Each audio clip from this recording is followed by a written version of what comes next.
The new Season 10 update preview is here, and I'm super excited to be bringing you a full overview and a little bit small-time analysis of what's going to come with the new DLC. I want to first say I have got the preview key. I'm going to be able to play the new Civs, and I know that for a lot of players, that's a little bit frustrating, right? Because you really want to try to play the game and, get it early and stuff. And I feel the same, right? But I also feel like I have a responsibility to share as much with you as possible. So I want to really encourage, please comment down in the comment section below what you would like for me to cover here in the preview time leading up to the DLC drop, right? Because we've got a bunch of creators, right? They're all doing their different things. But if you want to see something in specific, let me know and I'll try to write it down and really get it out there. Anyways, let's get into the update preview. It's here, Season 10, April 3rd. It just dropped here at 7:14 p.m. CEST. All right. Spring is officially here, it says, and Age 4 is almost ready to blossom with a new ranked season. Fresh map pool, a bundle of balance changes, and kickoff of ranked Season 10, Clash of Champions mini-event, new map features. Okay, then there's also going to be the release of Knights of Crossing Rose DLC across all platforms. Players can look forward to two new variant civs, the valorous Knights Templar and the ever-capable House of Lancaster. There are historical battles, 10 unique maps, achievements, so much to dive into. I'm already super excited about this, and I see the scroll thing over here, and I just know this is gonna be such a long video. I hope it's gonna be digestible for me. All right, thanks again to our amazing community members, all of whom have helped to make Age of Empires what it is today. I bought coffee. All right, gotta drink some coffee for this. DLC Spotlight, Knights of Crossing Rose. Season 10 is launched together with the newest expansion, Knights of Crossing Rose. I'm gonna have to say that a lot of times this video, I think. This DLC features new variants, civilizations for the French and English, and a new game mode and 10 maps. I'm not gonna read through, actually I am actually gonna read through this. This was a lot of text, but I'm just gonna briefly read through it. The Knights Templar are making their debut as a new variant civ for the French.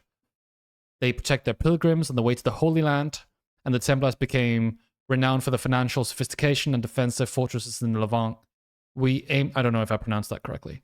We aim to highlight their cultural and military excellence through unique, highly flexible gameplay. The Knights Templar do not progress to the next age when a landmark is built, but rather age up with town centers. This allows them to select one of the 3 Templar commanderies per age, each providing their own set of powerful, unique units and features. So this is the AoE 2 style age up that a lot of people will recognize. It's where you have to stop making bills and then you have to age up in the town center. It's also something we see in AoE 3. So it's kind of there's a lot of similarities to that actually. For example, players can select the Kingdom of Poland for a tanky heavy cavalry unit and a massive boost to cavalry charge damage, or the Knights Hospitalier for the new Men-at-Arms variant, and a civilization-wide boost to economic unit health and healing received. This variant civilization forgoes the French standard trade economy trait in the favor of the new pilgrimage trait. Instead of relying on traders for gold generation, the Knights Templar gain gold by sending pilgrims to sacred sites. In addition to this, they also reveal all sacred sites at the start of the game, so be sure to use this extra intel to plan out your pilgrimage. Really cool. I know they're building a keep. I know that they have to send these pilgrims to the sacred sites, and then they get a bunch of gold. I think it's 130 gold or something in feudal. It's a lot of gold. I imagine this to be some sort of hybrid between playing daily, right? You want to focus on sacred sites and map control. And I don't know, like something tells me it's going to be a little bit more like China or something with the way that you're going to be building fortresses around the map. I'm not quite sure. This only scratches the surface of the many tricks the Knights Templar have up their sleeves, and we're beyond excited to maximize the potential. Cool. All right. Then we got House of Lancaster, and I know a lot of people are excited about Templars. I'm really excited about Lancaster, actually. And Templars, but also Lancaster. Fearless combatants in the War of the Roses, the House of Lancaster established themselves as Europe's most dominant military force after winning the famous Battle of Agincourt against the French. House of Lancaster variant civilization showcased their undeniable military capability while also providing a streamlined, intuitive gameplay experience. The House of Lancaster notorious prowess at range is well illustrated through their unique units. They've got a new yeoman unit that replaces the longbowman. No, Not only is the yeoman stronger and more mobile than your average archer, excuse me, they can also rain down a volley of arrows with their unique synchronized shot ability. We all know it can be a delicate art balancing out your army's survivability with enough range to whittle down the enemy. However, you can have the best of both worlds with the House of Lancaster's Earl's Guard unit. This unique man-at-arm possesses the bulk and power you'd expect from a heavy infantry unit, but can also toss daggers at range. Let's see this. Can I see this? So this is what their new... No, this is their spearmen. This is their volley from their yeoman. Alright, really interesting. In addition to powerful military units, the House of Lancaster gains several new traits that help players amass a veritable hoard of resources. The wool industries trait grants players free sheep when a town center is built. Okay. And allows villagers to gather from sheep faster. Additionally, players can construct several manors throughout the game, providing the House of Lancaster a consistent stream of gold for each one built. The manor's abilities only grow as new unique technologies are unlocked. Really interesting. I plan on doing a video on these manors because they remind me a little bit of the payoff of military schools. They're the same cost, essentially. I think they're 200 wood and 100 stone. Military schools 150 wood, but they also give 10 pop. So it's like the manors, they have the same resource return on investment, I believe. So it's really interesting to see how that's going to play into a feudal aggressive style. The House of Lancaster will provide a familiar, comfortable gameplay experience for Age of Empires 4 players while also offering a bevy of, I don't know what that word means, of unique traits to keep things fresh. We think this new variant civilization will be a favorite for new and old fans alike. Cool. I can't wait. In the Knights of Cross and Rose expansion, 4 new single-player historical battles. Unlike the more narrative-centric campaigns, these scenarios focus on key moments throughout the history of Knights of Templar and Lancaster. So we've got new historical battles, kind of like Art of War, I believe, like the Ottoman and Malian one. But this one might have a bit more narrative to it, and therefore it's going to be a little bit more unique that way, a little bit more campaign-like. Larger-than-life battles, an even richer historical experience. In contrast to previous game modes, players are scored and ranked based on their performance during each historical battle rather than solely on their ability to secure a victory. Each battle is filled with secrets and traps for players to uncover, which can significantly affect their final score. Okay, so there's a lot more to it than just finishing the game, I guess.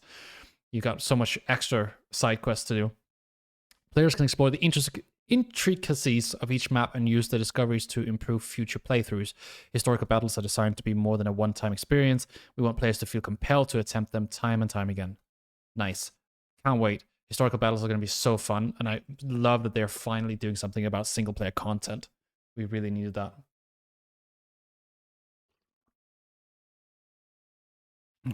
All right. I see that I forgot from the stream to move the demo. I'm gonna remove him now. That's gonna be there for the first part of this video. Yeah, tune into the stream, you'd get that joke. Alright. Season 10. It's time to flex your true strengths. Clash of Champions is an opportunity to show your excellence in all forms, whether it be your skills in archery or jousting on horseback. Dominate the competition, display your rewards proudly. Okay, these are the rewards. Got a new portrait, got a new coat of arms. Cool, cool, cool. These are the different challenges. You can pause the video now if you want to read them. I don't care about them particularly. Ranked Season 10 update. So these are the new icons. Looks pretty good, I think. Yeah. Not statues for everyone. Okay. Bronze and silver's got to grind up to gold. I believe you should be able to do that. And chests. Nice. Looks good. All right. Oh my god. Okay. New map pool rotation. It's no longer Prairie, King of the Hill, Lipany, Golden Heights Archipelago. It's Carmel. It's Enlightened Horizon. It's Relic River. I've never heard of these maps. But that's pretty cool. I hope it's not going to be busted like something like Golden Pit or something. Then we got Highview and Migration. Highview, it's what it is, I guess. Migration is one heck of a map. Then in Team Rank, we got, instead of Mountain Clearing Hideout, Lakeside, Nagari, and Cliffside, we've got Shadow Lake, Wasteland, Volcanic Island, oh no, Enlightened Horizon, and Water Lanes. Oh my god. Build Spotlight, new feature, points of interest. Point of interest are dynamic reward location being added to several maps. They feature neutral map objectives that provide players with various reward types. Some may grant a consistent flow of resource yields, while others can uncover a relic. While it can be tempting to focus exclusively on capturing them, your opponents can capture them back to steal the benefits. Just be warned of the wolves of the Wolf Den are more dangerous than ever before. More information can be found in the map section of the patch notes. Okay, so we got small little side quests we can go on around the map. Kill wolves, get gold, I guess. Maybe vision, maybe, you know, new units. All right, it's time for the juice. It's time for the meat. We're looking at the gameplay, the visual improvements. Reload animations for crossbowmen and hand cannons have been improved. Horseman attack animation should now appear slightly more aggressive. Cool. Civilization flags will now gently ripple in their appropriate loading screens. Oh. So there's going to be a little bit of a animation. The technology tree has had some minor visual improvements to aid in readability. Nice. Can't wait to see what that's like. Achievements. Skip, skip, skip. You can read them if you want. AI updates. Not that interesting. Caster mode. Now provides an accurate count of the resources a unit requires to train. Unique civilization UI is now displayed in caster mode for Ottoman, Rus, Abba, Ayyubid, Jan. Amazing. We've been asking for a caster update for so long.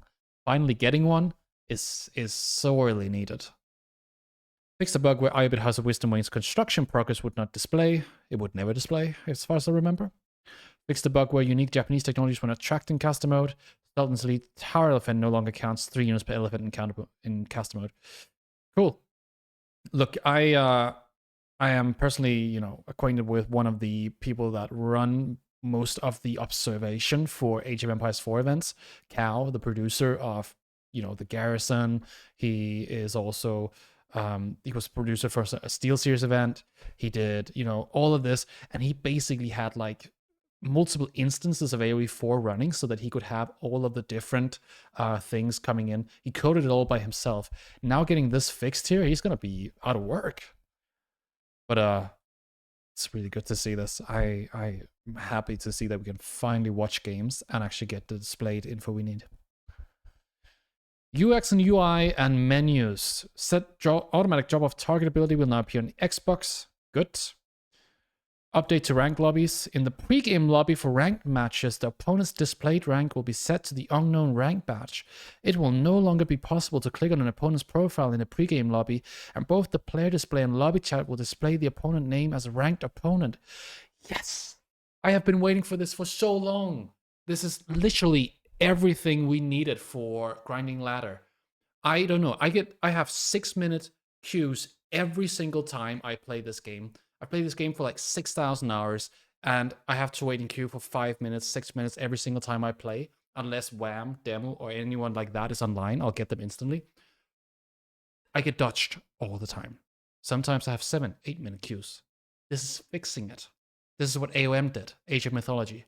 They now make it so that my name is not going to appear, my rank's not going to appear, and I'm just going to see an opponent and the map and what save I want to pick. Oh my god. I'm so happy about that. Cheers. That's all I wanted in this. Like they could make a season 10 and just do this and I would be happy. That's all I needed. Anyways, we keep going to the maps. We've got general map changes. A new method to control the distribution fallback mechanic has been implemented on several maps to distribute minerals, Gaia, relics, and sacred sites more fairly. Oh. A new method to control the distribution fallback mechanic. I don't know what that is, but I guess it's something with the patterns of spawning. Very interested to see that, because it's pretty much the same for most maps, bar the ones that have a predetermined spawn. A new type of gold mine, tiny with 1600 gold, is featured across several maps. Ooh. So instead of 4,000 gold and 8,000 gold, we now also have 1600 gold? That's like no gold. Oh, this is so cool. And it's going to open up completely new dynamics and make feudal age aggression so much stronger. Because now you can't castle with those golds. Okay, we got to write down the maps where that's happening. There's 12 new maps. I thought there were... Oh, 12 new maps to the quick match map pool. Cool. Nice. Map-specific changes. Atacama. Sacred Site generation is more balanced. Yes. Atacama's a great map, but the Sacred Site spawns in your base. Like 10 tiles away sometimes. You cannot win Sacred Site on Atacama. Hillendale. Markets are pushed slightly away from the edge. Okay. Okay. Let's go. Gold has been rebalanced to distribute more fairly between teams. Also really good. Been asking for that for a long time. Sacred Sites no longer spawn next to each other or at just one corner of the map. Also really good. Really needed that. Basically, Hillendale needed a fix. Highview. Sacred Sites and markets were pushed closer to the middle of the map, so it's more like Pigeon's View now, which is a tournament version of Highview. Nice. Good. Fewer dense woods in the favor of more stealth woods. Okay. Abandoned outpost spawn across the map. New point of interest. Okay, what's an abandoned outpost? Well, I guess it's vision, right? If you play StarCraft 2, it's like those, I don't know, beacons or whatever they called them. You could have your unit there. You get a lot of vision. That's going to make Highview so much more interesting. I can't wait to actually play it now. And it's in the ranked map pool. Lakeside. Starting goal changed from small 4K to tiny 0.6. 1.6. The shoreline behind the player base no longer has a chance to be blocked by trees. Yes! Again, another thing that I've really been begging for is Lakeside. They didn't address the relic spawn. Sometimes one player has a relic in his corner and the other guy doesn't. A little bit of a problem still, but again, this is still a good start. And I like this change with the gold. Now you can't just go FC. Land Memorandum. Map spawns with more random features. Markets may now spawn on the map. Random points of interest will spawn on the map. Cool. Danube River, stone bridge replaced with a destructible wooden bridge. Oh, this is so cool. Upcoming free maps. If you're not going to buy the DLC, which you should, right now you can pre-order it for like 12 euros or $12 or something. If you're not going to do that, you're still going to get the free maps here. In addition to the 10 new DLC maps, we're also introducing Carmel and Sunken Lands as 2 free maps in 13.0. Looking forward to Carmel being in the upcoming 1v1 ranked map pool as well. Carmel, a scattered gold shimmers beneath high mountain ridges, filled to the brim with wildlife. With gold scarcity threatening to diminish civilization progress, nearby factions take the opportunity to seize as much as they can. So a little bit like King of the Hill, but with a lot of deer in the middle and all the gold in the middle. Cool. I'm looking forward. I'm very much looking forward. Sunken Lands. Berries and wildlife huddle into scattered sunken craters across rugged and open terrain. Climb out of your crater and embrace the sunken lands to fight over the riches held within the cradles of the earth. Okay. New map feature. Points of interest. Juice. Let's go. We got the meat. Points of interest are all new neutral map features for players to compete over. These points of interest are unique capture points that civilizations can engage with from the very start of the game. Capturing a point of interest with a single unit will take a long time, but adding more units into the capture area will dramatically increase the capture speed. Okay, so we got an abandoned outpost. Let's see this. Yeah, okay. This is the vision one. Grants line of sight to the controlling player. Nice. We've got Lost Ronin. Ronin are samurai, aren't they?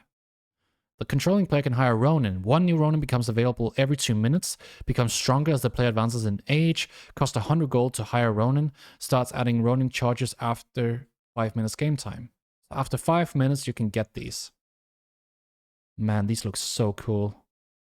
So you capture it, and then you can buy it for 100 gold. Let's go. Merchant Camp.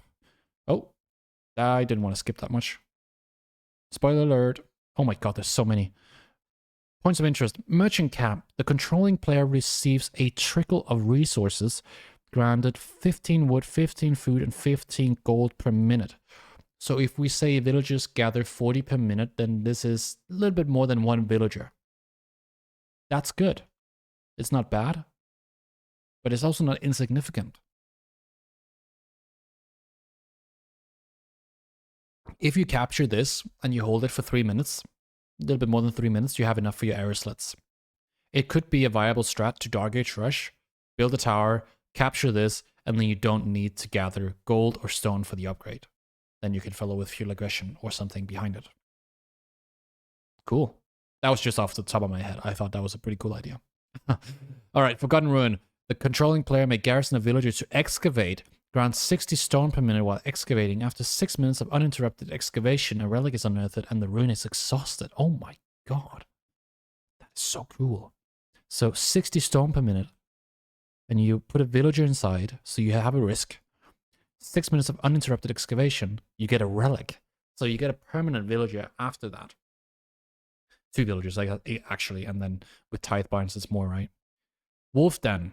Periodically spawns wolves up to a cap of 5. They start spawning after 5 minutes of game time. Instead of being a capture point, the wolf den is destroyable. You mean destructible? At 70% health, spawns 2 wolves out of raw desperation. At 30% health, it starts burning, spawns 2 final wolves, and grants 150 gold to the attacker. This stops spawning all future wolves. Let's see it. Yeah. It's just a rock. Affected maps. Highview, Hedge Maze, Land Memorandum, Enlightened Horizon. So on Enlightened Horizon, you get merchant spawns, random points of interest on Land Memorandum. Oh, there's also Ronin on Enlightened Horizon. I'm really excited about this. Wolf Den spawns at the entrance of each passage to the maze and at the center of the map. Forgotten runes are spread out across the maze. Let's go. Cool, cool, cool. Fixed a bug where siege unit could become frozen when being commanded to turn while already turning. Yeah, so that the workaround for that. Oh, we are, by the way, talking about balance and bug fixes. I didn't even notice. I was just reading. We are on balance and bug fixes, and yes, I remember this. This is like every siege game. I was like shooting with my mangonels, and then it would stop target firing. They'd just freeze. And so you would have to issue a move command. So you'd right-click the ground, and instantly after that, you would right-click a unit, and then it would fire again. Man, that was so annoying. That was like Mongol buildings not wanting to set up. All right. Balance and gameplay changes of all civilizations. Villager repair rate on siege engineer engines. Let me zoom in here. On siege engines reduced by 20%. Amazing. Like, this is really good. Stonewall tower cost decreased from 300 to 250. So that's the one on stone walls. 300 is a lot, yeah. Cool. Springles, base damage decreased from 16 to 14. Good. I am dying so much to Springles lately. Bonus damage versus melee infantry increased from 10 to 12. Oh, I don't know. I don't like that. It is what it is. I mean, Springles are just so spammable. I think they should have like a 50 gold or 50 wood increase cost. Nerf them a little bit more. They're very, very good right now. Professional Scouts, this is the big one. This is the whole meta. Cost increased from 100 wood and 275 gold to 150 wood and 300 gold. It's a 450 resource upgrade. 450 resources. Wow. So that's instead of 375. So 75 resources more. Yeah, it's a lot. It's probably still worth it. It's probably still worth it. Especially for like Chinese and... I mean, this is still doable. Like, this is fine. Movement speed penalty for scouts carrying carcasses increased from 40 to 55%. Okay. I like... That's a good change. That's a very, very good change. Now you can actually deny it. I wonder if Malian scouts... I don't remember if they get the same movement speed as other scouts, but in general, like, this is a really, really good speed penalty. I love to see it. I can't wait. I can't wait to try and see if Pro Scout works.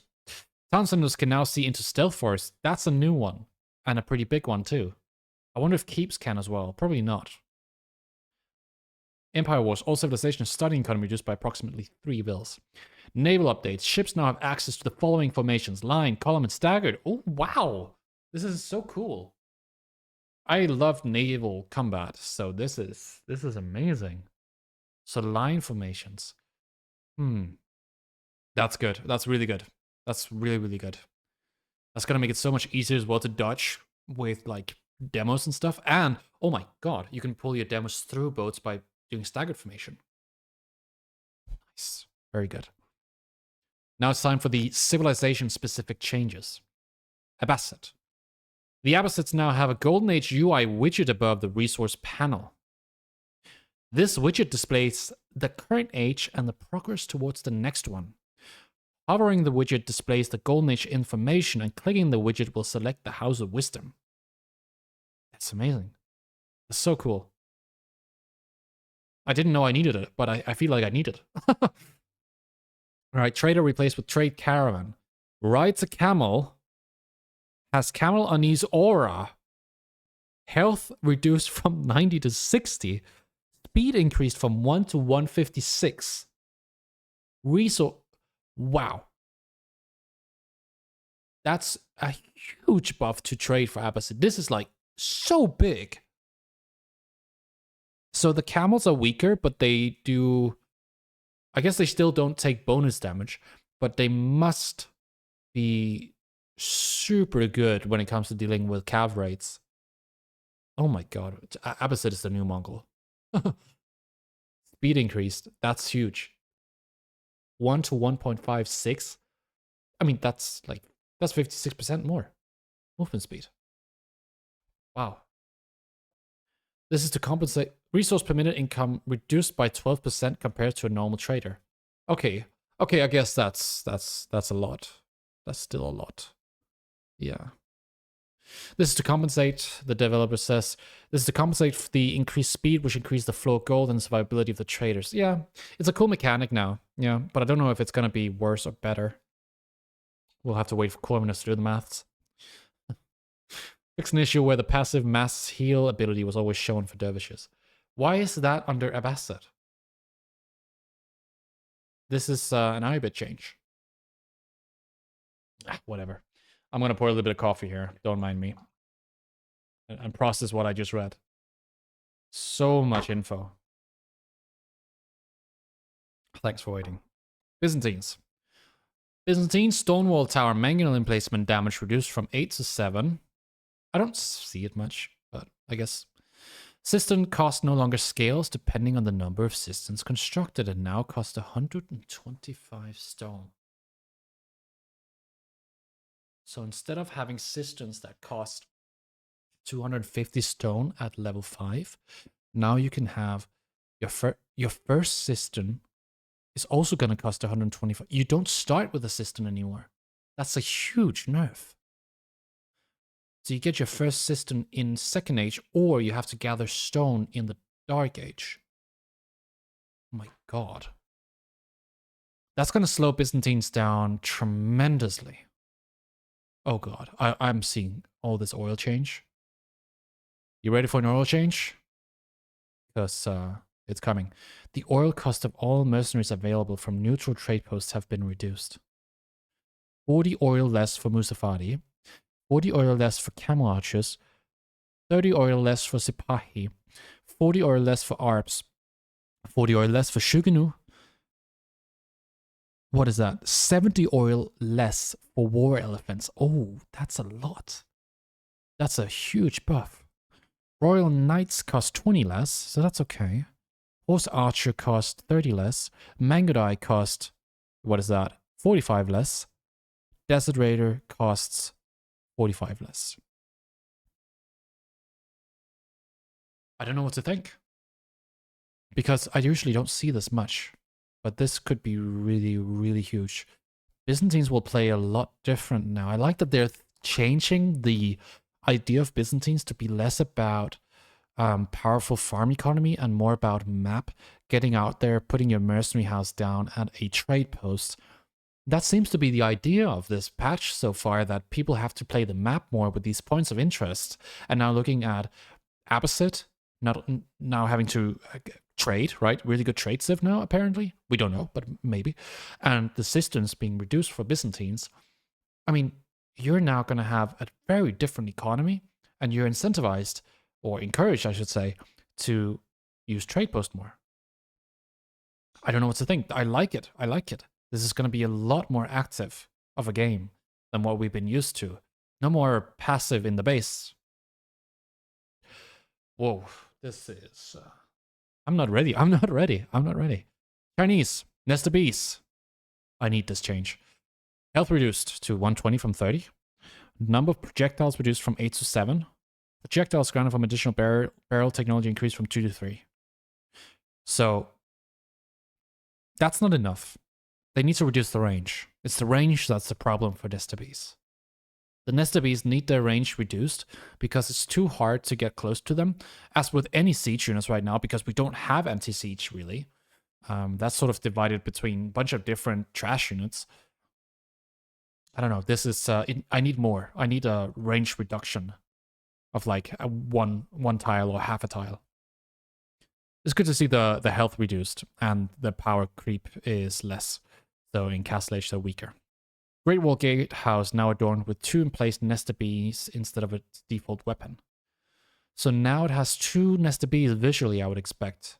And they're going to fire on top of it. I wonder if you can kill them. Maybe you cannot destroy them. I don't know. We'll have to see. Delhi Sultanate. Fishing boats. Okay, so they only have fishing boat change. So Delhi is really strong still. Delhi's insane. Why are they not changing Delhi? Fishing boats. Base damage reduced from 6 to 4. Now does 1 bonus damage versus ships. Damage now increases per age. Dark Age, they get 5 damage versus ships, 8 damage versus ships in Feudal, 10 in Castle, and 13 in Imperial. The fishing boat all in. Let's go. Oh my god, that's so interesting. But I wish they did more about Delhi. I think Delhi Fast Imperial is too strong right now. Delhi Fast Imperial is definitely meta. I wonder if they should change it. I would like to see Tower of Victory back, you know? But maybe we'll see that change with the feudal meta now being, you know, with the points of interest and everything. Maybe Tower of Victory will become really strong. I don't know. All right, Holy Roman Empire. Any HRE enjoyers in chat? We got new unit in Imperial Age, Black Rider. 150 food, 150 gold. That's 300 resources. That's a very expensive unit. They have an Arquebus with high range damage. They're a heavy cav unit. They're trained at the archer range. And you can only train 5 per standing keep, 8 with Elsback. This game is becoming more and more like Age of Empires 2, and I'm all for it. Keeps. So if you have... This is also a buff to Elsback, because you gotta go Elsback to gain them now. Or you have to have a defensive keep somewhere. So you can make these... What would the use be of a ranged heavy cav unit? What's the use of a ranged heavy cav unit? Because we have light ranged, right? You would not spam them as much, and you can go away from spears, and you can deal with men-at-arms easily, and maybe you can also deal easily with knights. So this might be an anti-armored unit. High range damage. This is interesting. It's a gun, though. So it might be instant fire, move back, instant fire. I don't know. So much speculation. Has the Caracol ability. Moves 10% faster and can fire while moving for 30 seconds. Can I fire at targets directly behind? Okay. New Castle Age. UT. Upgrade technology? I guess. I don't know. Cistercian churches. 75 wood and 200 gold. So there's a new upgrade for HRE. Each monastery acts as a drop-off building and inspires villagers in an area when prelate garrisons inside. So we have mini chapels. It's smaller than the Aachen chapel. It doesn't state how much smaller. Prelates can be trained directly into hold like Delhi scholars. That's cool. Press T and you get it in there. Works on Regnitz Cathedral. So you build your Regnitz now as your chapel on the wood line. Is that meta? So you go Minevak into Regnitz, and your Regnitz is your chapel? Jesus. Burgrave gives infantry 50% increased charge damage. What? 50% increased charge damage? Landsknecht buff. Hello? Landsknechts. Think of it. 50% increased damage, instantly wipe all the Unabugatius. Palace of Swabia discount reduced from 20% to 10%. Nice. So, the vills are... Oh wait, that's the landmark. That's... I think that's the landmark. It doesn't actually state if it's the village's landmark. I think that's the I think that's a landmark cost. So it's no longer 920 or whatever it was. It's going to be a little bit over 2,000 gold, 2,000 food and 1,000 gold. Devoutness gather rate bonus reduced from 10% to 5%, and construction bonus unchanged. Okay, yeah, this was a really good upgrade, by the way. So this is fine. So overall, nerfs again to static, narrow gameplay, and a buff to getting out on the map, building keeps and getting black riders, and building chapels all over the map for increased gather rate on your resources. I mean, this is a wild patch so far. Elsbach Palace, damage reduction reduced from 33% to 25%. Keep support, 8 black riders instead of 5. So when you build Elsbach Palace, all your keeps give you riders instead. You can have 3 more. Man, this is a huge Swabia nerf and a massive Elsbach Palace buff. Wow. That's a massive change to HRE. I know I use that word a lot, but holy, that's a lot. That's a lot. All right, Japanese. Let's get to it. I was really excited about Japanese last time, and I actually think I played a lot of Japanese in end of season 9 here. So I'm very excited to see what they're changing. Fixed a bug where Yurishiro would not increase stock production speed. Okay, fixed a bug. Okay, no changes. No changes. No changes. Mongols. Scouting Falcon no longer telepathically blocks charge attacks. Good. That was really, really broken for Mongols. Fixed an issue with Mongols' improved elite army tactics, not reflecting the intended effect. Okay, fixes. Stonewall towers are now correctly discounted after researching the extensive fortifications. Okay, good. Rus. Bounty requirements is now way more. So a huge nerf to Rus. To get tier 2 bounty requirement, you gotta get 400 gold instead of 250. And to tier 3, it's 1,000 instead of 750. Okay, nice. This is gonna slow Rus down a bit. Rus is very strong right now. And with the Pro Scout nerf, I think Rus will probably still be strong. I don't know, maybe. Most likely a little bit weaker. Time for variant Civs. Ayubits. The Ayubits now have a golden age UI. Yep, we saw this as well. They have the new opposite trade caravans instead of traders. They Adabeg appearance update to be distinct from trade caravan. So I guess the trade caravan looks like Adabeg's. Master Smiths now also grant military academy for free. Ooh. That's huge. That's really, really big. Now military academy is an upgrade that gives you a faster production speed, right? So this is usually really good with landmarks that reduce cost of units. Like, what's it called? The Kaginet Palace for Mongols, or Burgrave for HRE and OTD. OTD specifically. Interesting. Farimba, right? Industry Wing now also grants villagers 30, 40, 50% faster construction speed. So Industry Wing might be viable.